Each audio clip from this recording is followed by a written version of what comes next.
قل إن كنتم تحبون الله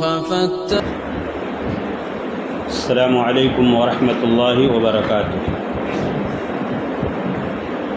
الحمد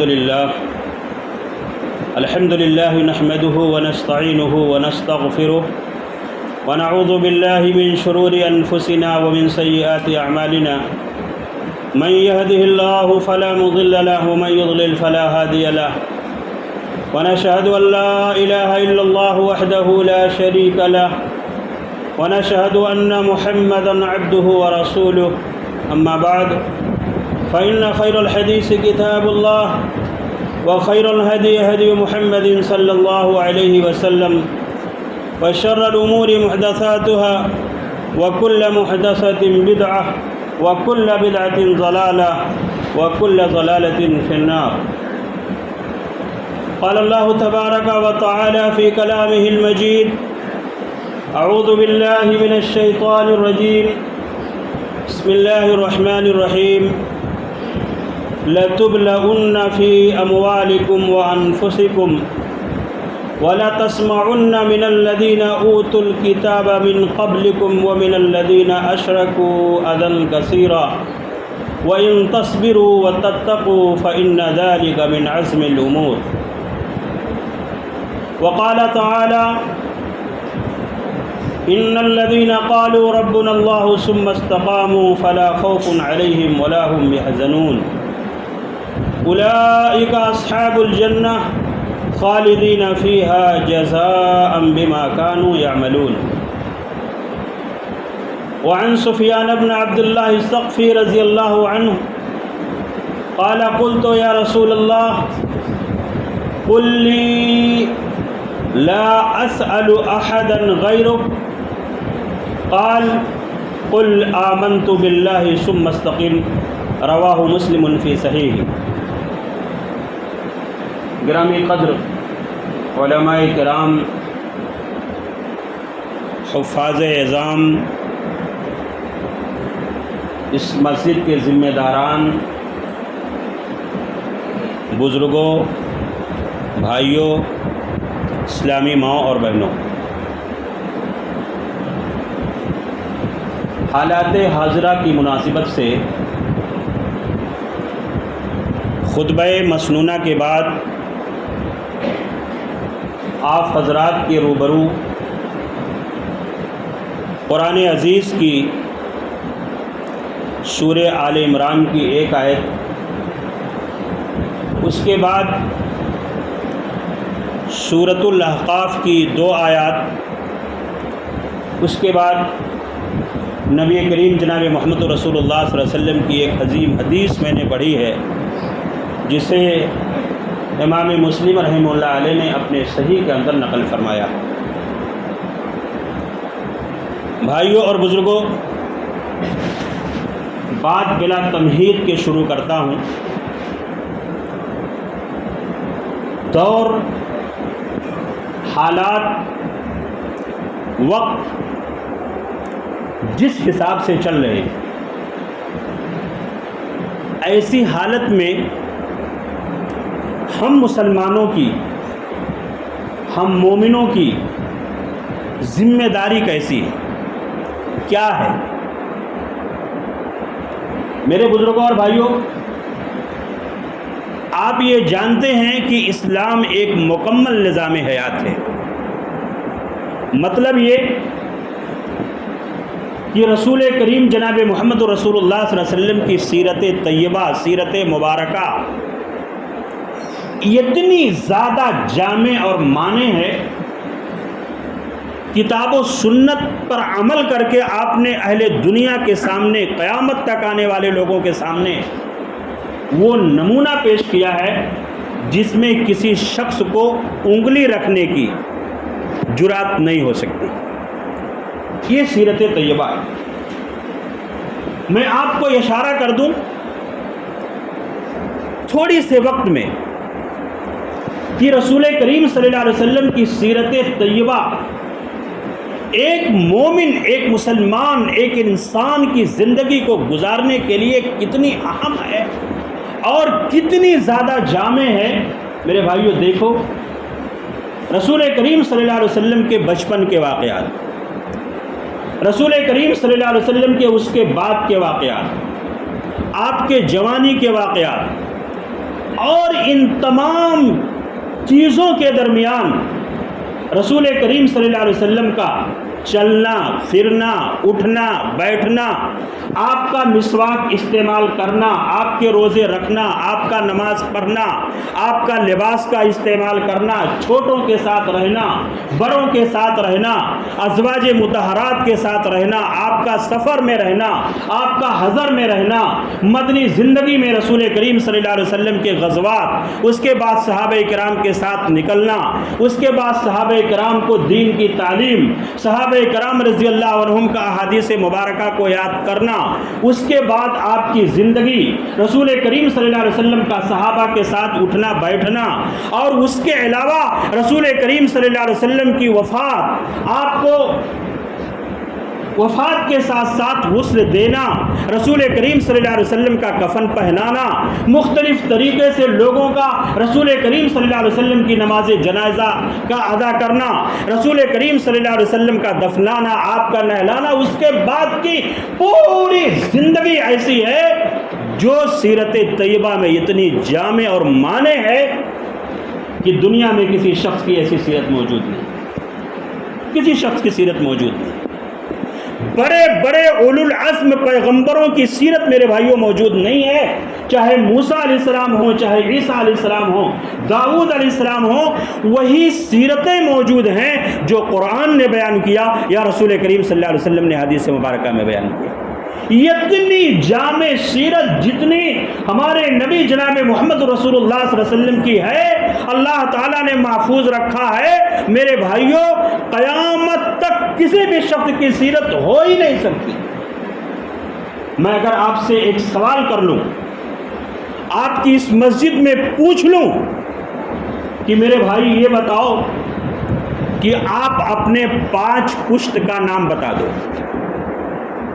آپ اپنے باپ کا نام بتا دو، اپنے دادا کا نام بتا دو، اپنے پردادا کا نام بتا دو، اپنے لکڑ دادا کا نام بتا دو، شاید ہم میں سے کوئی شخص 3 4 5 پشت تک جائے گا، اس کے بعد خاموش ہو جائے گا، اس کو نہیں پتا اس کے آگے. لیکن رسول کریم جناب محمد رسول اللہ صلی اللہ علیہ وسلم کی سیرت ایسی جامع ہے، ایسی جامع ہے کہ محمد بن عبداللہ سے لے کر کے پورے قبائل سے لے کر کے، اور ایک روایت کی روشنی میں یہاں سے لے کر کے آدم علیہ السلام تک رسول کریم جناب محمد رسول اللہ صلی اللہ علیہ وسلم کی سیرت طیبہ موجود ہے. یہ وہ سیرت ہے زندگی گزارنے کے لیے کہ دنیا کے کسی شخص کو انگشت نمائی کرنے کا موقع اس سیرت طیبہ میں نہیں مل سکتا. اسلام مکمل نظام حیات ہے، اس نے زندگی کے ہر شعبے میں، ہر محاذ میں، ہر گوشے میں یہ رہنمائی فرمائی ہے کہ ایک مسلمان اپنی زندگی کیسے بسر کرے. آئیے چلتے ہیں اس بات کی طرف. شاید آپ لوگ مجھ سے زیادہ جانتے ہیں، اخبارات پر، میڈیا پر، اخبارات پر، جرائد پر، رسائل پر آپ لوگوں کی نگاہیں مجھ سے زیادہ ہوں گی، مجھ سے آپ زیادہ ذہن میں. آج جو صورتحال پوری دنیا کے ساتھ ساتھ خصوصی طور پر ہمارے ملک ہندوستان میں مسلمانوں کی ہے، جس طریقے سے مختلف قسم کے طعنے، مختلف قسم کی تشنیع، مختلف قسم کی جلی کٹی باتیں، مختلف طریقے سے اسلام سے مسلمانوں کو برگشتہ کرنا، ان کے اندر وسوسے ڈالنا، ان کے وجود پر انگلیاں اٹھانا وغیرہ وغیرہ. میرے بھائیوں اسی مناسبت سے سب سے پہلے سورہ آل عمران کی آیت کریمہ سن لیں، اور اس کا ترجمہ اور مفہوم بھی آپ سن لیں تاکہ بات آگے ہمیں کہنے میں اور آپ کو سمجھنے میں آسان ہو جائے. اللہ رب العالمین ارشاد فرماتے ہیں لَتُبْلَغُنَّ فِي أَمْوَالِكُمْ وَأَنفُسِكُمْ. یہ مومنوں کی بات ہے، یہ مسلمانوں کی بات ہے. تم ضرور ضرور اپنے مالوں کے سلسلے میں، اپنی جانوں کے سلسلے میں آزمائے جاؤ گے. اور سورہ بقرہ میں واضح طور پر اللہ رب العالمین نے ارشاد فرمایا وَلَنَبْلُوَنَّكُمْ بِشَيْءٍ مِّنَ الْخَوْفِ وَالْجُوعِ وَنَقْصٍ مِّنَ الْأَمْوَالِ وَالْأَنفُسِ وَالثَّمَرَاتِ وَبَشِّرِ الصَّابِرِينَ الَّذِينَ إِذَا أَصَابَتْهُمْ مُصِيبَةٌ قَالُوا إِنَّا لِلَّهِ وَإِنَّا إِلَيْهِ رَاجِعُونَ. یہاں مختلف چیزیں کہی گئی. یہاں پر کہا اللہ رب العالمین نے وقت آئے گا تمہیں مال کی قربانی دینی پڑے گی. نبی نے دیا ہے, صحابہ نے دیا ہے, تب انہیں جنت کا وعدہ ملا ہے, جنت کی خوشخبری ملی ہے. ایسے ہی تمہیں تمہارے مالوں میں آزمایا جائے گا وَأَنفُسِكُمْ, اور تمہیں آزمایا جائے گا تمہاری جانوں میں. ضرورت پڑے گی تو اللہ کے راستے میں تمہیں اپنی جان بھی نشاور کرنا پڑے گا, اپنی جان بھی تمہیں دینی پڑے گی, اور یہ کہنا پڑے گا جان دی ہوئی اسی کی تھی, حق تو یہ ہے کہ حق ادا نہ ہوا. یہ اسلام ہے, یہ ایمان ہے. یہ ایسے نہیں جنت ملنے والی ہے. ان اللہ اشتری من المؤمنین انفسهم واموالهم بان لهم الجنہ, اللہ نے جنت کے بدلے مومنوں کے جانوں اور مالوں کا سودا کر لیا ہے, خرید لیا ہے اللہ رب العالمین نے. پھر آگے اللہ رب العالمین فرماتے ہیں وَلَا تَسْمَعُنَّ مِنَ الَّذِينَ أُوتُوا الْكِتَابَ مِنْ قَبْلِكُمْ وَمِنَ الَّذِينَ أَشْرَكُوا أَذًى كَثِيرًا. مومنوں کان کھول کر کے سن لو, ذرہ برابر بھی کوئی بات مضمر نہیں ہے, کوئی بات پوشیدہ نہیں ہے. واضح طور پر یہ اعلان سن لو, تم اہل کتاب یہود و نصارہ کی طرف سے جو تم سے پہلے ہیں, اور وہ لوگ جو مشرک ہیں, بڑی اذیت ناک اور سخت باتیں تم ان کی طرف سے سنو. کبھی تمہیں کچھ کہیں گے, کبھی تمہیں گالیاں دیں گے, کبھی نکالنے کی دھمکی دیں گے, کبھی مختلف طریقوں سے تمہیں ڈرائیں گے, لیکن تمہیں ڈرنا نہیں. تم مومن ہو, تم مسلمان ہو, تمہارا یہ عقیدہ ہونا چاہیے کہ اگر اللہ رب العالمین کسی کو بچانا چاہے تو دنیا کی ساری طاقت مل کر کے اسے مٹانا چاہے تو اسے نہیں مٹا سکتا, اور اگر اللہ رب العالمین کسی کو مٹانا چاہے تو دنیا کی ساری طاقت مل جائے کہ اسے بچانا چاہے تو اسے نہیں بچا سکتے. صحیفے خشک ہو چکے ہیں, ختم ہو چکے ہیں, قلم خشک ہو چکا ہے. یہ اللہ رب العالمین کی ذات پر ایک مسلمان کا عقیدہ اور ایمان ہونا چاہیے. تو یہ مختلف قسم کی باتیں تمہیں سنائی جائیں گی. اللہ تعالیٰ نے فرمایا وَإِن تَصْبِرُوا وَتَتَّقُوا, مومنو سیرت طیبہ کی روشنی میں اگر تم صبر اختیار کر لو اور ڈر جاؤ, اللہ کی خشیت ایسی حالت میں اپنے دلوں میں پیدا کر لو. دنیا سو رہی ہو, تم رات میں اٹھ کر کے اپنے ہاتھ کو اٹھا کر کے اپنے لیے, اپنے مرحومین کے لیے, اپنے ملک کے لیے, اپنی قوم کے لیے ہاتھ اٹھا کر کے اللہ رب العالمین کی بارگاہ میں رو دو. تقویٰ تمہارے اندر آ جائے, صبر تمہارے اندر آ جائے, انابت اللہ, اللہ کی طرف رجوع ہونے کا جذبہ تمہارے اندر آ جائے. فَإِنَّ ذَلِكَ مِنْ عَزْمِ الْأُمُورِ, تو بڑے کمال کی بات ہے, یہ بڑے کمال کی بات ہے اگر یہ تمہارے اندر آ گیا. میرے بھائیو, میں نے بتایا کہ رسول کریم صلی اللہ علیہ وسلم کی سیرت طیبہ اتنے جامع ہے, اتنی معنی ہے, ایک مسلمان مرد کے لیے, ایک مسلمان عورت کے لیے, بڑا ہو, بوڑھا ہو, جوان ہو, بچہ ہو, سب کے لیے اتنی زیادہ جامع ہے کہ دیکھ لو رسول کریم صلی اللہ علیہ وسلم کے اوپر اگر ظلم و جور کا دور رہا ہے تو رسول نے کیا کیا ہے, خوشحالی کا دور آیا ہے تو رسول نے کیا کیا ہے, فتح کا دور آیا ہے تو رسول نے کیا کیا ہے, شکست کا دور آیا ہے تو رسول نے کیا کیا ہے.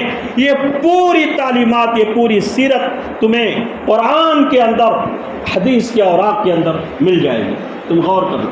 آئیے میرے بھائیو, اس آیت کریمہ کی روشنی میں ذرا سی دیر کے لیے اس وقت پر غور کرتے ہیں جب رسول کریم جناب محمد رسول اللہ صلی اللہ علیہ وسلم مکی زندگی میں ہیں, آپ کے اوپر ظلم و جور ہو رہا ہے, صحابہ کرام ستائے جا رہے ہیں, پریشان کیے جا رہے ہیں, بے پناہ اذیتیں اور طعن و تشنیع برداشت کر رہے ہیں. آئیے اس کے سلسلے میں ایک ہلکی سی جھلک آپ کے سامنے پیش کر دوں کہ نبی نے، صحابہ نے وَإِن تَصْبِرُوا وَتَتَّقُوا فَإِنَّ ذَلِكَ مِنْ عَزْمِ الْأُمُورِ کا کیا نمونہ اہل دنیا کے سامنے پیش کیا ہے. آپ نے سنا بھی ہوگا، آپ نے پڑھا بھی ہوگا، لیکن مجھتے نمونے چند چیزیں میں آپ کے سامنے پیش کر دیتا ہوں. میرے بزرگوں اور بھائیوں، ابتدائے اسلام میں، اسلام کے آغوش میں داخل ہونے والے صحابی رسول خباب بن ارت رضی اللہ تعالیٰ عنہ، صحابی رسول بلال حبشی رضی اللہ تعالیٰ عنہ ہیں، صحابی رسول عمار ابن یاسر رضی اللہ عنہ ہیں. ان کی ماں سمیہ رضی اللہ تعالیٰ عنہ ہیں. کافروں کے ہاتھوں سے کس طریقے سے انہوں نے ظلم و ستم کو برداشت کیا کہ ان کے پائے ثبات میں اور ان کے ایمان میں ذرہ برابر بھی لغزش نہیں آیا. یہ استقامت کے پہاڑ ہو گئے، یہ ڈٹ گئے. کہا کہ ہم نے سمجھ کر کے اسلام قبول کیا ہے، ہم نے سمجھ کر کے دین کی دعوت کو مانا ہے، لہٰذا کچھ بھی ہو جائے ہم اسلام سے باز نہیں آ سکتے.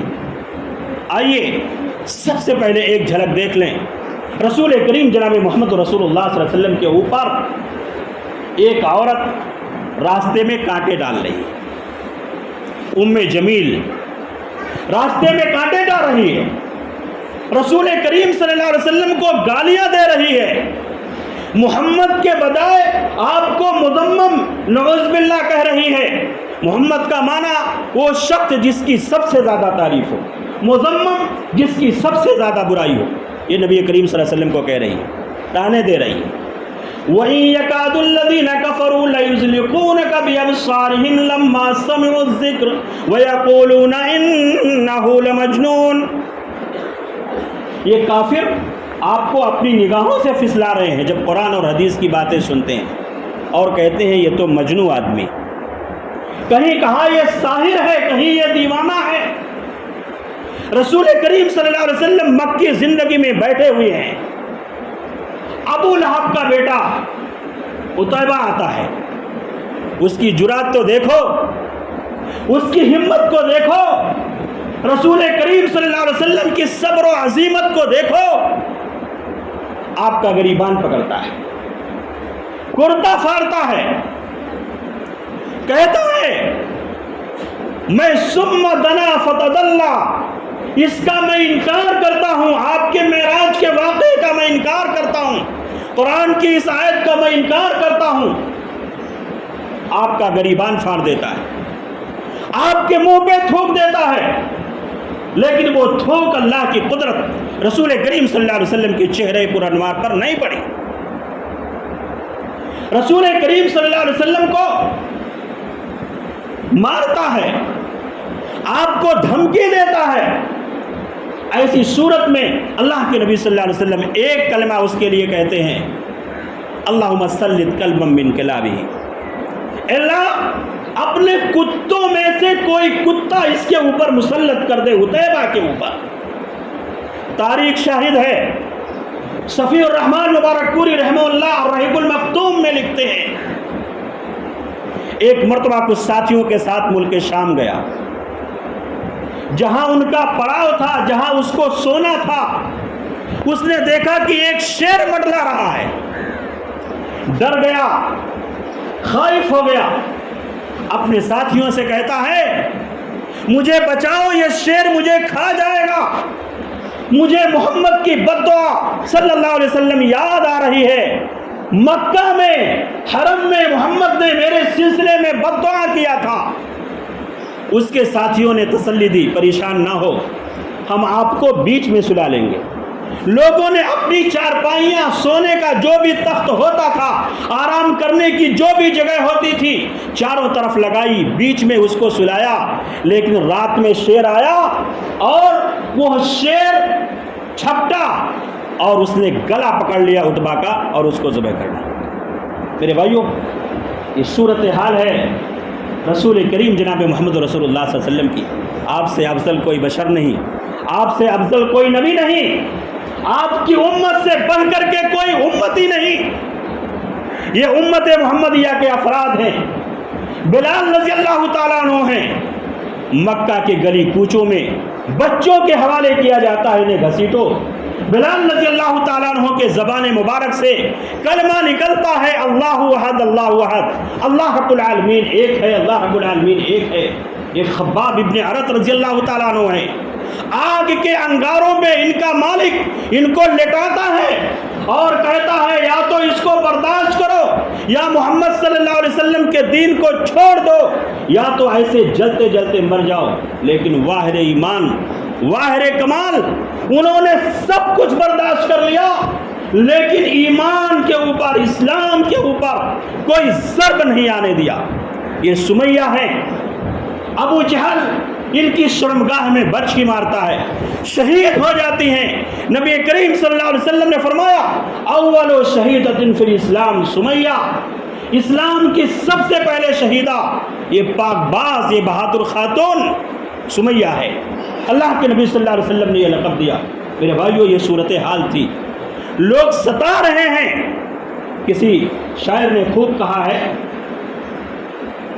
زمین و آسمان جب ریت کی گرمی میں تپتے تھے، زمین و آسمان جب ریت کی گرمی میں تپتے تھے، غضب کی دل لگی تھی ریت پہ مسلم تڑپتے تھے. نشان سجدہ توحید تھا جن کی زبینوں پر، نشان سجدہ توحید تھا جن کی جبینوں پر، پڑے رہتے تھے پہروں سخت پتھر جن کے سینوں پر. یہ نفوس قدسیہ ہیں میرے بھائیوں. نبی نے انہیں بشارت دی ہے، زبان رسالت مآب نے اسے بشارت دی ہے، قرآن نے انہیں رضی اللہ عنہم ورضوا عنہ کا لقب دیا ہے. ہمارے اوپر مصیبت آتی ہم پریشان ہو جاتے ہیں، اہو فغا کرتے ہیں. یہ صبر کے پیکر رسول کریم صلی اللہ علیہ وسلم کی خدمت میں ایک مرتبہ آئے تو اللہ کے نبی صلی اللہ علیہ وسلم نے فرمایا میرے صحابہ بات یہ ہے تم میں سے پہلے امتیوں کو اتنی زیادہ تکلیفیں دی گئی، اتنی زیادہ تکلیفیں دی گئی، کسی کے اوپر پتھر کی بارش کی گئی، کسی کو لوہے کے آروں سے چیر دیا گیا. اللہ کی مدد آئے گی، اللہ کی مدد آئے گی. میرے صحابہ صبر کرو، ان مع العسر یسرا. میرے بزرگوں تھوڑا سا آگے چلتے ہیں، اس ظلم و جور سے نکل کر کے تھوڑا سا آگے چلتے ہیں. سن 6 ہجری کے اندر صلح حدیبیہ ہو رہی، صلح حدیبیہ ہو رہی. مسلمان عمرہ کی غرض سے نکلے، مشرکین کو کوئی رائٹ، کوئی اختیار نہیں تھا عرب کے دستور کے مطابق کہ خانہ کعبہ کی زیارت سے، عمرہ سے روک دے، لیکن روکا گیا. سن 6 ہجری کے اندر 1400 صحابہ کرام صلح حدیبیہ میں موجود تھے. معاہدے کی دفعات لکھی گئی. مسلمانوں کی طرف سے علی رضی اللہ تعالیٰ عنہ متعین ہوئے، کافروں کی طرف سے ان کا ایلچی سہیل آیا. دفعات لکھی جا رہی ہیں. یہ سن 6 ہجری کی بات ہے. مسلمان لڑ سکتے تھے، جیت سکتے تھے. 2 ہجری میں بدر کی لڑائی ہوئی. 313 کی جماعت نے 1000 کے لشکر جرار پر اللہ کی توفیق سے ایسی فتح حاصل کیا کہ دنیا میں اس کی مثال قائم ہو گئی. کیا سن 6 ہجری میں نہیں لڑ سکتے تھے؟ کہا جا رہا ہے، لکھو علی رضی اللہ عنہ لکھو بسم اللہ الرحمن الرحیم. قریش کا ایلچی سہیل کہتا ہے یہ رحمان اور رحیم کیا ہے؟ رحمان اور رحیم کیا ہے؟ اگر ہم رحمان اور رحیم مانتے تو ہمارے اور آپ کے درمیان جھگڑا کیا تھا؟ یہ بسمک اللہم لکھا جائے گا. پھر آگے آیا یہ معاہدہ محمد الرسول اللہ صلی اللہ علیہ وسلم اور مشرکین مکہ کے درمیان ہو رہا ہے. قریش کا ایلچی سہیل کہتا ہے اگر ہم آپ کو اللہ کا رسول مانتے محمد رسول اللہ تسلیم کرتے تو ہمارے اور آپ کے درمیان اختلاف ہی کیا تھا، جنگ ہی کیا تھی؟ کہا محمد بن عبداللہ لکھا جائے گا۔ اللہ کے نبی صلی اللہ علیہ وسلم نے فرمایا کہ علی اس کو مٹاؤ۔ علی رضی اللہ عنہ نے کہا میرے اندر مٹانے کی جرات نہیں ہے، آپ مٹا دیجئے، آپ جو کہیں وہ لکھ دیا جائے گا۔ عمر رضی اللہ تعالیٰ عنہ طیش میں آ گئے، جلال میں آ گئے، یہ ہو رہا ہے، دب کر کے صلح کی جا رہی ہے۔ مختصر کرتا ہوں بات لمبی نہ ہو، آپ اللہ کے نبی نہیں ہیں؟ عمر میں اللہ کا نبی ہوں، میں یقیناً اللہ کا رسول ہوں، اتنا دب کر کے صلح کیوں کی جا رہی، ہم کیوں اتنا دب رہے ہیں؟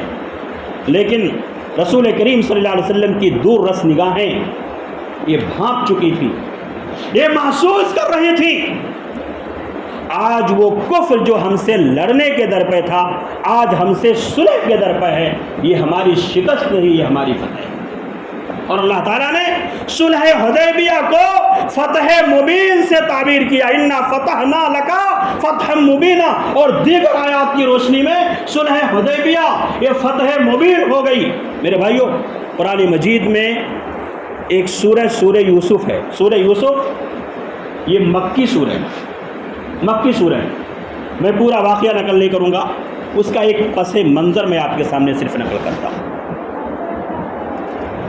اللہ رب العالمین اپنے بندوں کے اوپر مدد کے لیے کب آ جائے، کب ان کی مدد کرے، کچھ کہا نہیں جا سکتا۔ حالات کب پلٹ جائیں، حالات کب کروٹ لے لیں، حالات کب الٹے ہو جائیں، اس کے سلسلے میں کہا نہیں جا سکتا۔ آئیے سورہ یوسف کا ایک پس منظر میں آپ کے سامنے پیش کرتا ہوں۔ مکی سورہ ہے۔ سورہ یوسف کا سیاق و سباق یہ بتاتا ہے کہ یہ سورہ اس وقت نازل ہوئی ہے جب رسول کریم صلی اللہ علیہ وسلم اور صحابہ پر ظلم و جور، ظلم و ستم بے تحاشا ہو رہا تھا، صحابہ پریشان تھے، ہجرت کرنے کا وقت آ رہا تھا۔ یہ مکی سورہ ہے۔ اللہ رب العالمین تعلیم دے رہے ہیں اس وقت کے مشرکوں کو، دنیا کے آنے والے سارے مشرکوں کو، سارے مومنوں کو یہ تعلیم دی جا رہی ہے کہ سورہ یوسف کے پس منظر کو دیکھو، غور کرو۔ بھائیوں نے حسد دل میں لیا، مختلف قسم کا بہانہ اور میٹنگ اور مشورہ کرنے کے بعد کیا کیا؟ یوسف کو کنویں میں ڈال دیا، یوسف ختم ہو گئے۔ انہوں نے یہ سوچا، لیکن اللہ کسی کو بچانا چاہے تو کیسے بچاتا ہے؟ قافلہ آیا، یوسف علیہ السلام ڈول میں ان کے پھنس گئے، دیکھا ہنستا کھیلتا بچہ، مصر کی مارکیٹ میں لے جا کر کے یوسف کو بیچ دیا، یوسف کو بیچ دیا چند سکوں کے عوض۔ اللہ تعالیٰ نے یوسف علیہ السلام کو علم عطا فرمایا، نبوت عطا فرمائی، عزیز مصر کے دربار میں رہے۔ زلیخا عزیز مصر کی بیوی کے ساتھ کیا واقعہ پیش آیا، خواب کی تعبیر بتائی۔ ایک دور وہ آیا جب مصر کی حکومت اور مصر کا تاج اور تخت یوسف علیہ السلام کے ہاتھ میں۔ بھائی ابا جان کے کہنے سے متفرق دروازے سے داخل ہو رہے ہیں، کسی بہانے ساتھ ڈال کر کے ان کو پکڑ لیا گیا۔ یوسف علیہ السلام پہچان رہے تھے لیکن بھائی نہیں پہچانتے تھے، منت سماجت کر رہے ہیں، ہاتھ جوڑے کھڑے ہیں۔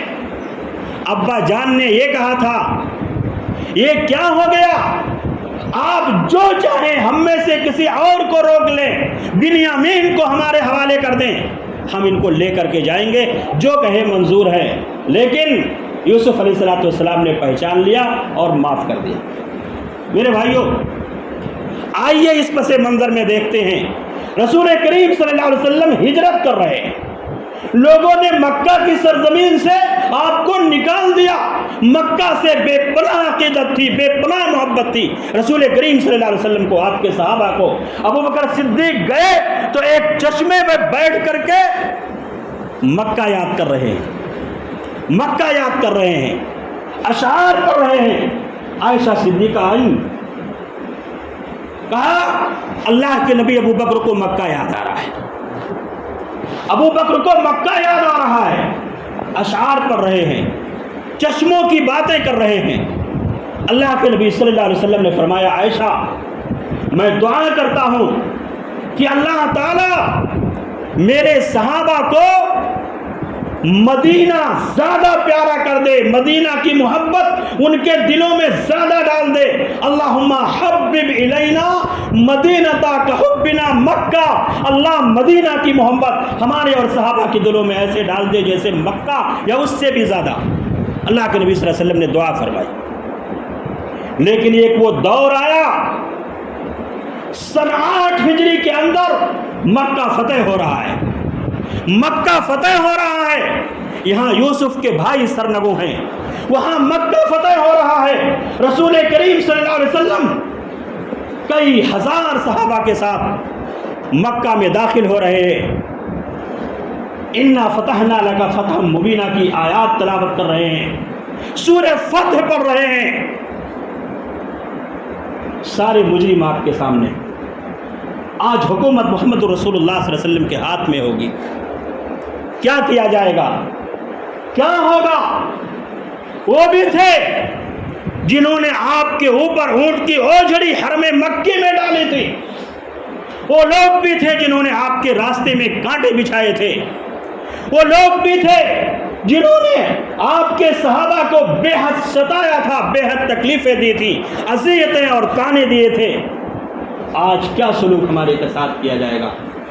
لیکن قربان جائیے، یہ مثال دنیا کا کوئی حاکم لا کر کے پیش کر دے، ہماری اس صدی میں بوسنیا کی جنگ ہوئی، ہرزوگینیا کی جنگ ہوئی، عراق کی جنگ ہوئی، افغانستان کی جنگ ہوئی، دیکھتے دیکھتے لاکھوں لوگ خونوں میں نہا گئے، خون کی ندیاں بہہ گئی، ایک ظالم نے ان کے اوپر حملہ کیا۔ یہاں قرآن کہتا ہے سورہ سبا میں، ان الملوک اذا دخلوا قرية افسدوها وجعلوا عزة اهلها اذلة وكذلك يفعلون۔ دنیاوی بادشاہوں کا عالم کیا ہوتا ہے؟ جب کسی بستی میں جاتے ہیں تو اہل عزت کو، عزت مند لوگوں کو ذلیل کر دیتے ہیں، گرفتار کرتے ہیں، ان کے اوپر فدیہ لگاتے ہیں، ان کو قتل کرتے ہیں۔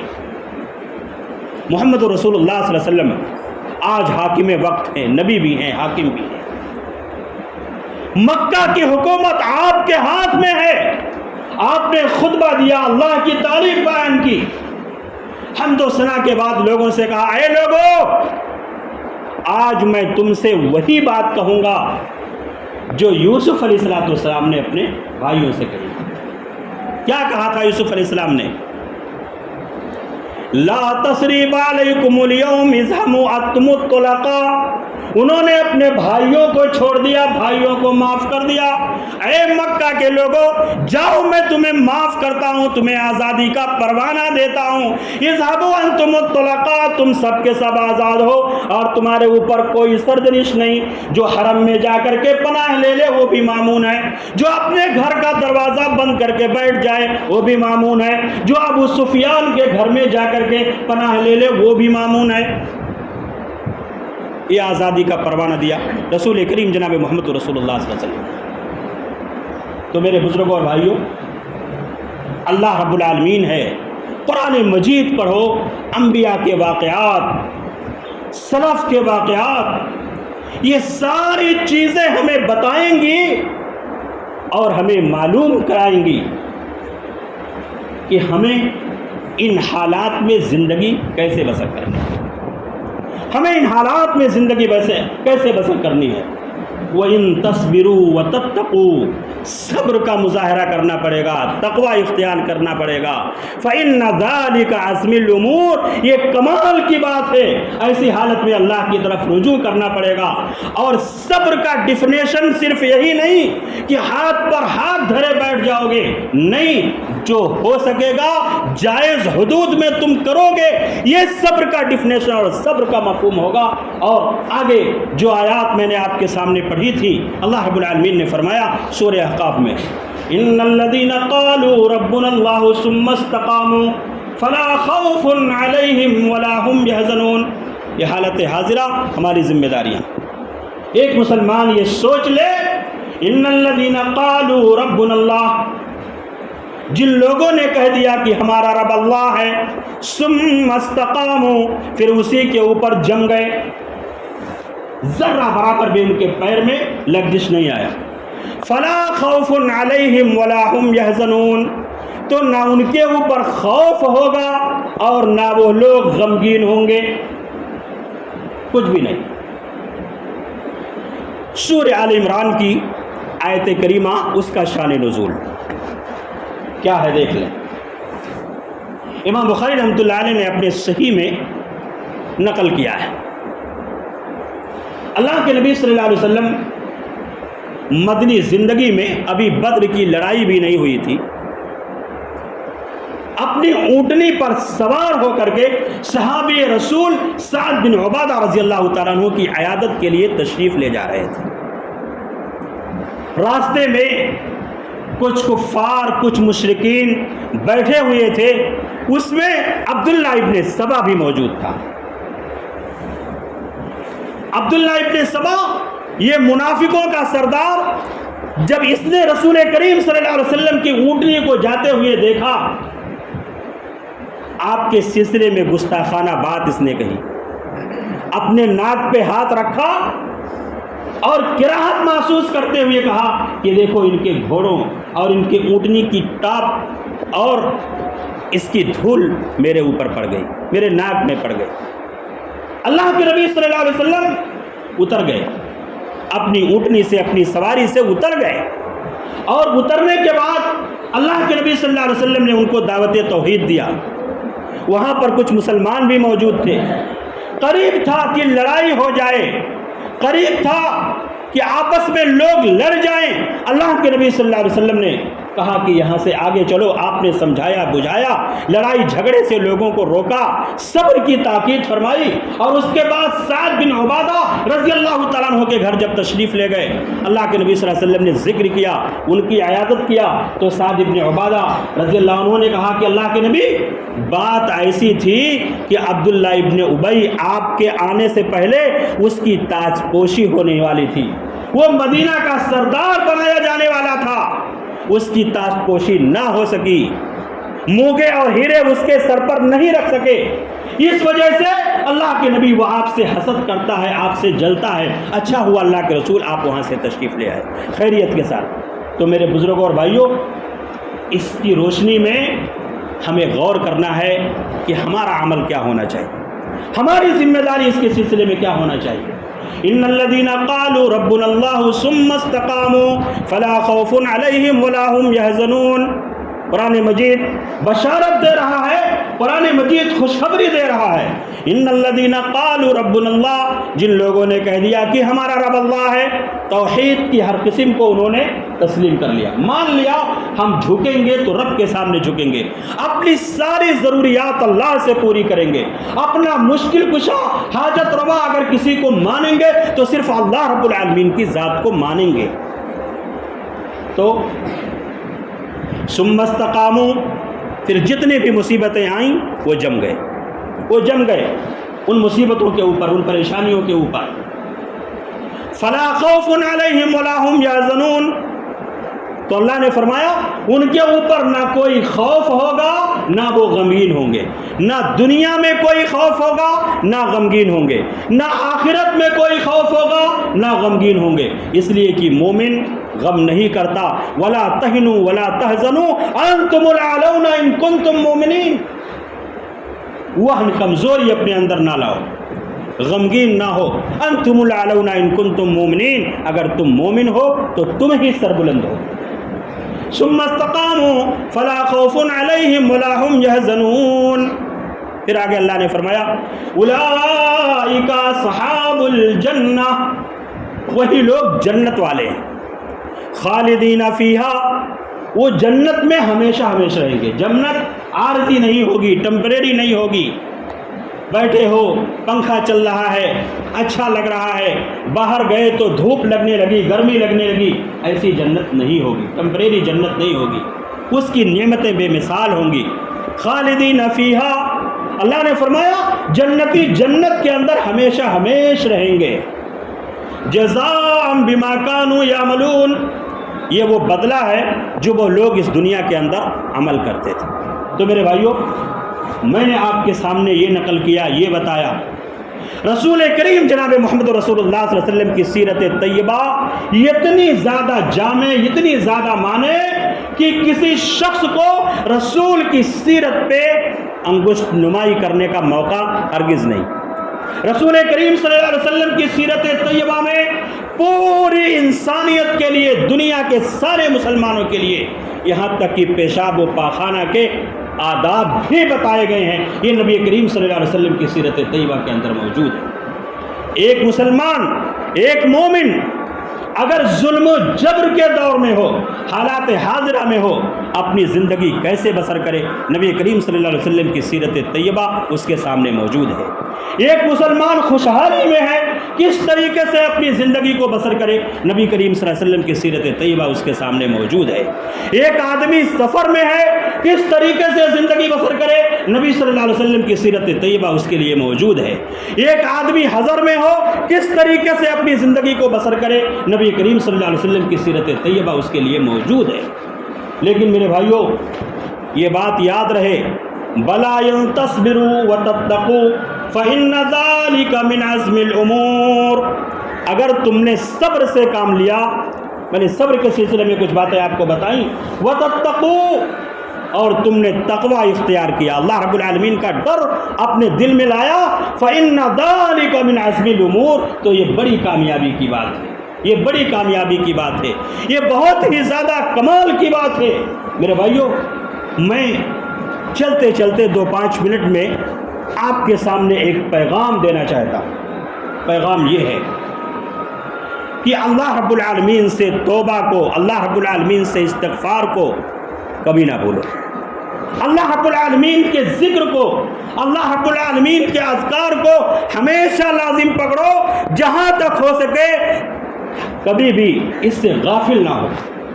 میرے بھائیوں، مجھے وہ آیت کریمہ سورہ احزاب کی یاد آتی ہے، جس میں اللہ رب العالمین نے یہ ارشاد فرمایا ہے، تمام مسلمان مردوں کے لیے، تمام مسلمان عورتوں کے لیے، جب ام المومنین حضرت ام سلمہ اور دیگر لوگوں نے آپس میں یہ مشورہ کیا کہ چلو اللہ کے نبی صلی اللہ علیہ وسلم سے سوال کریں گے اور پوچھیں گے کہ اللہ کے نبی، مردوں کے سلسلے میں تو بہت ساری آیات قرآن مجید میں اتری ہے، آپ یہ بتائیے کہ عورتوں کے سلسلے میں کیا آیات ہے۔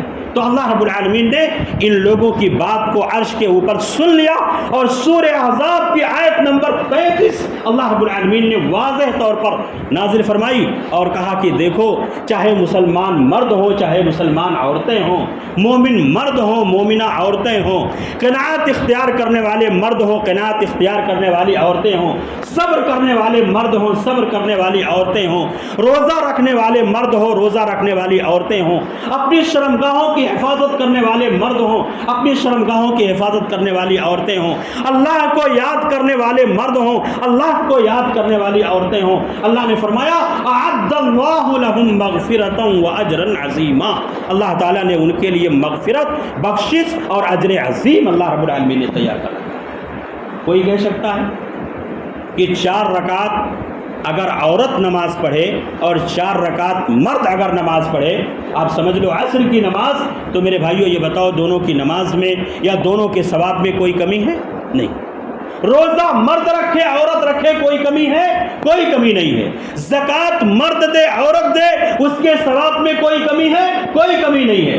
حج مرد کرے عورت کرے، ان کے ثواب میں کوئی کمی ہے؟ نہیں ہے۔ روزہ مرد رکھے عورت رکھے، ان کے ثواب میں کوئی کمی ہے؟ کوئی کمی نہیں۔ تو میرے بھائیوں، اللہ رب العالمین کو یاد رکھا ہے، اللہ رب العالمین کو ہر حال میں یاد رکھنا ہے۔ ایک دعا آپ کے سامنے میں بتاتا ہوں، سلسلہ تو احادیث صحیحہ کے حوالے سے حضرت عبداللہ ابن مسعود رضی اللہ تعالیٰ عنہ اس حدیث کے راوی بیان کرتے ہیں، اللہ کے نبی صلی اللہ علیہ وسلم کان یدعو، یہ دعا کرتے تھے۔ شاید بہت سارے لوگوں نے اس دعا کو نہیں سنا ہوگا، لوگوں نے سنا بھی ہوگا۔ سنو، اللہ کے نبی صلی اللہ علیہ وسلم دعا کرتے ہیں، اللہم احفظنی بالاسلام قائما واحفظنی بالاسلام قائدا واحفظنی بالاسلام راقدا واحفظنی بالاسلام ولا تشمت بی عدوا وحاسدا اللہم انی اسألک من کل خیر خزائنہ بیدک واعوذ بک من شر کل خزائنہ بیدک۔ عبداللہ بن مسعود رضی اللہ تعالیٰ عنہ کہتے ہیں اللہ کے نبی صلی اللہ علیہ وسلم یہ دعا پڑھتے تھے، یہ دعا اللہ کے نبی صلی اللہ علیہ وسلم نے لوگوں کو سکھائی ہے، تعلیم دیا، کیا؟ اللہم احفظنی بالاسلام قائما۔ یہ فتنے کا دور ہے نا، چاروں طرف سے فتنے ہیں، آدمی کھڑا ہے تو فتنہ ہے، بیٹھا ہے تو فتنہ ہے، سویا ہے تو فتنہ ہے، چاروں طرف سے فتنے ہیں، اور مسلمانوں کے ایمان پر، اسلام پر ڈاکہ ڈال رہے ہیں، وسوسہ پیدا کر رہے ہیں، تشکیک پیدا کر رہے ہیں۔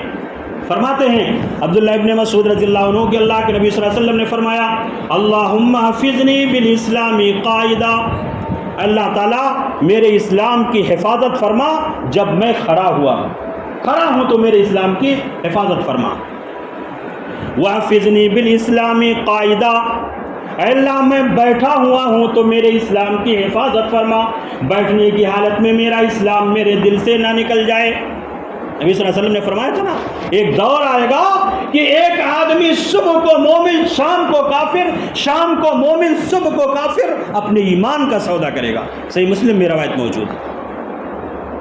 تو فرماتے ہیں اللہ کے نبی صلی اللہ علیہ وسلم نے فرمایا، وَحَفِظْنِي بِالْإِسْلَامِ رَاقِدًا، اے اللہ تعالیٰ میں سوئے ہوا ہوں، لہذا سونے کی حالت میں میرا اسلام مجھ سے نہ نکل جائے، مجھے اسلام کے اوپر ثابت قدم رکھنا۔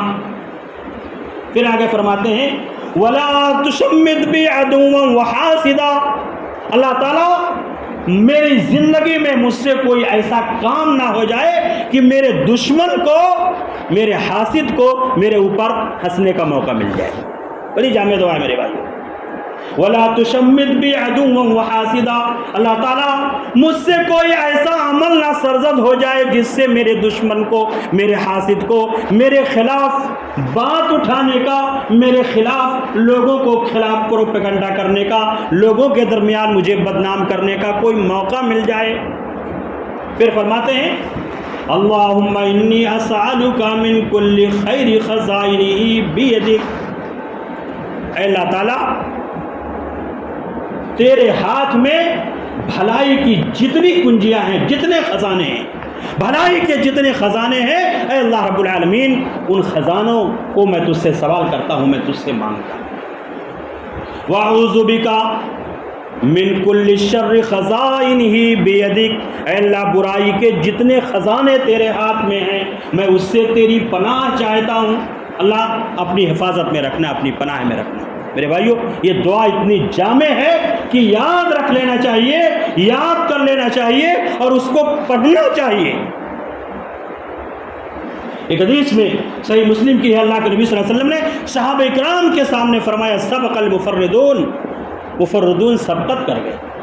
صحابہ نے کہا مل مفردون یا رسول اللہ، اللہ کے رسول یہ مفردون کون لوگ ہیں، یہ سبقت کرنے والے کون لوگ ہیں؟ اللہ کے نبی صلی اللہ علیہ وسلم نے فرمایا اللہ رب العالمین کو زیادہ یاد کرنے والے مرد، اللہ رب العالمین کو زیادہ یاد کرنے والی عورتیں، یہ سبقت کرتے ہیں۔ تو ان تمام حالات میں جہاں ہمیں بہت ساری ذمہ داریاں نبھانا ہے، وہیں پر ہمارے لیے یہ ذمہ داری بھی بنتی ہے کہ اس ذمہ داری میں اللہ رب العالمین کو یاد کریں۔ میرے بھائیوں یہ وقت سونے کا نہیں ہے، یہ وقت جاگنے کا ہے۔ یہ رمضان سونے کا وقت نہیں ہے، یہ جاگنے کا ہے، یہ قنوت نازلہ پڑھنے کا ہے، اللہ رب العالمین سے دعائیں کرنے کا ہے۔ نبی صلی اللہ علیہ وسلم نے اپنی زندگی میں مختلف قسم کے واقعات آئے، کہیں واقعہ بیر معونہ ہوا، کہیں اور کوئی واقعہ پیش ہوا، آپ کو ستایا گیا، آپ کے صحابہ کو پریشان کیا گیا، قتل کیا گیا، اللہ کے نبی صلی اللہ علیہ وسلم نے وہاں بد دعا فرمائی، اور مومنوں کے لیے دعا فرمائی، قنوت نازلہ پڑھ کر کے اللہ کے نبی صلی اللہ علیہ وسلم نے بتایا، تو ہم اجتماعی طور پر بھی اور انفرادی طور پر بھی ہمیں یہ سارے عمل اپنانا ہے۔ آئیے آخر میں آپ کو ایک عظیم تحفہ، وہ دعا جسے آپ سید الاستغفار کے نام سے جانتے ہیں، وہ دعا اور اس کی فضیلت میں آپ کے سامنے بیان کر کے اپنی بات کو انشاءاللہ مکمل کروں۔ امام بخاری رحمۃ اللہ علیہ نے اپنے صحیح کے اندر نقل کیا ہے، حدیث کے راوی، حدیث کے بیان کرنے والے شداد بن اوس رضی اللہ تعالیٰ عنہ، عن شداد بن اوس رضی اللہ عنہ عن النبی صلی اللہ علیہ وسلم قال السید الاستغفار ان تقول اللهم انت ربی لا الہ الا انت خلقتنی وانا عبدك وانا على عهدك ووعدك ما استطعت واعوذ بك من شر ما صنعت ابوء لك بنعمتك علي وابوء بذنبي فاغفر لي فانه لا يغفر الذنوب الا انت۔ فرماتے ہیں شداد ابن اوس رضی اللہ تعالیٰ عنہ کہ سید الاستغفار ایسے کہو، وہ پڑھ کے میں نے آپ کو بتا دیا، اس کا ترجمہ دیکھ لیجئے۔ اللہ رب العالمین کا بندہ اللہ رب العالمین سے کہتا ہے، اللہم انت ربی لا الہ الا انت، اے اللہ تو میرا رب ہے، تیرے سوا کوئی معبود نہیں، معبود حقیقی اللہ کے سوا کوئی نہیں، لا الہ الا انت خلقتنی، تو نے مجھ کو پیدا کیا ہے، تو میرا خالق ہے، لا الہ الا انت خلقتنی وانا عبدک، اور میں تیرا بندہ ہوں، وَأَنَا عَلَىٰ عَهْدِكَ وَوَعْدِكَ، اور میں تیرے عہد کے اوپر، تیرے وعد پر قائم ہوں، وعدے پر قائم ہوں۔ یہ عہد کیا ہے میرے بھائیو؟ یہ عہد کیا ہے؟ یہ اقرار توحید ہے۔ قرآن مجید میں اللہ رب العالمین نے بیان فرمایا کہ عالم گہوارہ میں میں نے سارے لوگوں کو پیدا کیا تھا، اور پیدا کرنے کے بعد میں نے لوگوں سے کہا تھا الستُ بربکم، کیا میں تمہارا رب نہیں ہوں؟ قالوا بلا، سبوں نے کہا تھا کہ آپ ہمارے رب ہیں۔ تو اللہ رب العالمین نے فرمایا کہ دنیا میں جاؤ گے تو اپنے اس وعدے کو بھول جاؤ گے، اس وعدے کو بھول جاؤ گے، اور اس وعدے کو یاد دلانے کے لیے اللہ رب العالمین نے انبیاء کرام علیہ السلام کا سلسلہ قائم کیا۔ انبیاء آئے، انہوں نے بتایا کہ دیکھو آپ نے اپنے رب سے عالم گہوارہ میں یہ وعدہ کیا تھا کہ تو میرا رب ہے، لہذا عبادت تیری کی جائے گی۔ وَأَنَا عَبْدُكَ وَأَنَا عَلَىٰ عَهْدِكَ وَوَعْدِكَ مَا اسْتَطَعْتُ، جتنا میرے اندر طاقت ہے میں قائم ہوں، وَأَنَا عَلَىٰ عَهْدِكَ وَوَعْدِكَ مَا اسْتَطَعْتُ وَأَعُوذُ بِكَ مِن شَرِّ مَا صَنَعْتُ، اے رب العالمین جو مجھ سے گناہ سرزد ہو گیا میں اس سے تیری پناہ چاہتا ہوں، وَأَعُوذُ بِكَ مِن شَرِّ مَا صَنَعْتُ وَأَبُوءُ لَكَ بِنِعْمَتِكَ عَلَيَّ، اللہ تیری جتنی نعمت میرے اوپر ہے میں اس کو لے کر کے تیری طرف متوجہ ہوتا ہوں، تیرے دربار میں حاضر ہوتا ہوں۔ یہ بندہ خاکساری کر رہا ہے۔ ابوء لک بنعمتک علی وابوء بذنبی، اور اے اللہ میں اپنے گناہوں کو لے کر کے تیرے دربار میں حاضر ہوں، اے اللہ میں اپنے گناہوں کو لے کر کے تیرے دربار میں حاضر ہوں، سارا وعدہ، سارا عہد، ساری چیزیں سب لے کر کے تیرے دربار کے اندر میں حاضر ہوں۔ وَأَنَا عَلَىٰ عَهْدِكَ وَوَعْدِكَ مَا اسْتَطَعْتُ وَأَعُوذُ بِكَ مِن شَرِّ مَا صَنَعْتُ أَبُوءُ لَكَ بِنِعْمَتِكَ عَلَيَّ وَأَبُوءُ بِذَنبِي فَاغْفِرْ لِي، اے اللہ تو مجھے معاف کر دے، فَإِنَّهُ لَا يَغْفِرُ الذُّنُوبَ إِلَّا أَنْتَ، اے اللہ رب العالمین تیرے سوا گناہوں کو کوئی معاف نہیں کر سکتا، اللہ رب العالمین کے سوا کوئی گناہوں کو معاف نہیں کر سکتا۔ میرے بھائیوں، یہ اللہ رب العالمین کا ذکر یہ بہت ساری چیزوں سے، روزہ، نماز، زکوٰۃ، حج، جہاد سے کہیں کہیں اللہ کے نبی صلی اللہ علیہ وسلم نے اسے افضل قرار، اور یہ وہ چیز ہے آگے اللہ کے نبی صلی اللہ علیہ وسلم ارشاد فرماتے ہیں، راوی کہتے ہیں وَمَنْ قَالَ مِنَ النَّهَارِ موقنا به فمات من يومه قبل ان يمسي فهو من اهل الجنہ۔ پیارے رسول فرماتے ہیں جس نے اس سید الاستغفار کو دن میں پڑھ لیا اللہ رب العالمین کے اوپر مکمل یقین رکھتے ہوئے، اور وہ آدمی شام ہوتے سے پہلے اسی دن اس کا انتقال ہو گیا، اس کی وفات ہو گئی، فہو من اہل الجنہ، وہ جنت والوں میں سے ہے۔ میرے بھائیوں، یاد کر لو، نوٹ کر لو، ہمارے اساتذہ نے ہمیں یاد کرایا تھا، پہلے یاد ہو گیا تھا۔ بچپن کی یاد بڑی مضبوط ہوتی ہے، بچپن کی صورتیں، بچپن کی دعائیں بڑی مضبوط ہوتی ہیں۔ اگر آج یاد کر لو گے تو انشاءاللہ یہ بڑھاپے تک اگر عمر نے وفا کیا تو یاد رہے گا۔ جس شخص نے اس کو دن میں پڑھ لیا اللہ پر یقین کرتے ہوئے، اور شام کو اس کی وفات ہو گئی، فہو من اہل الجنہ، تو وہ جنت والوں میں سے ہے۔ پھر فرماتے ہیں اللہ کے نبی صلی اللہ علیہ وسلم، ومن قالها من اللیل موقنا به فمات من یومه قبل ان یصبح فہو من اہل الجنہ۔ جس شخص نے اس دعا کو، اس سید الاستغفار کو رات میں پڑھ لیا اللہ پر یقین کرتے ہوئے، اور صبح ہونے سے پہلے اس کا انتقال ہو گیا، اللہ کے نبی صلی اللہ علیہ وسلم نے فرمایا فَهُوَ مِنْ أَهْلِ الْجَنَّةِ، تو وہ جنت والوں میں سے۔ میرے بھائیوں، کتنی اہم دعا ہے۔ میرے بھائیوں، درس کا خلاصہ یہ رسول کریم صلی اللہ علیہ وسلم کی یہ سیرت طیبہ ہے۔ حالات حاضرہ میں جو حالات ہمارے خلاف چل رہے ہیں، اللہ سے دعائیں کریں، استقامت اختیار کریں، صبر کا مظاہرہ کریں، اللہ رب العالمین سے لو لگائیں، وَإِن تَصْبِرُوا وَتَتَّقُوا فَإِنَّ ذَلِكَ مِنْ عَزْمِ الْأُمُورِ۔ رات میں اٹھیں، اللہ رب العالمین سے دعائیں کریں، اللہ رب العالمین سے مانگیں، اپنے لیے دعائیں کریں، اپنے خاندان والوں کے لیے دعائیں کریں، اپنے مرحومین جو دنیا سے چلے گئے ان لوگوں کے لیے دعائیں کریں، اپنے ملک کے لیے، اپنی قوم کے لیے، سارے لوگوں کے لیے دعائیں کریں۔ یہ نبی کریم جناب محمد رسول اللہ صلی اللہ علیہ وسلم کا طریقہ رہا ہے۔ تو میرے بزرگوں اور بھائیوں، یہ چند باتیں تھیں جو آج کے درس کے حوالے سے میں نے آپ کے سامنے نقل کیا ہے۔ اگر اس میں کچھ غلطی ہو گئی ہوگی تو وہ شیطان کی طرف سے، اگر میری طرف سے، اور اگر جو بھی خوبیاں ہیں اللہ رب العالمین کی طرف سے، اللہ رب العالمین کی توفیق سے، میں یہ دعا کرتا ہوں کہ اللہ رب العالمین جتنی باتیں میں نے کتاب و سنت کی روشنی میں عرض کی ہیں، اللہ رب العالمین سب سے پہلے مجھے اور تمام سامعین اور سامعات کو اس کے اوپر عمل کرنے کی توفیق عطا فرمائے۔ اللہ رب العالمین ہمیں جب تک زندہ رکھے تب تک اسلام پر زندہ رکھے، اللہ رب العالمین ہمیں اٹھائے تو اسلام پر اٹھائے۔ ہمارے آبا و اجداد مسلمان موحدین موحدات جو اپنے قبروں میں مدفون ہیں، اللہ ان کی قبر کو کشادہ فرمائے اور انہیں جنت الفردوس میں اعلیٰ مقام عطا فرمائے، آمین۔ اقول قولی هذا واستغفر الله لي ولكم ولسائر المسلمين من كل ذنب واخر دعوانا ان الحمد لله رب العالمين۔ السلام علیکم ورحمۃ اللہ وبرکاتہ۔ قل إن كنتم تحبون الله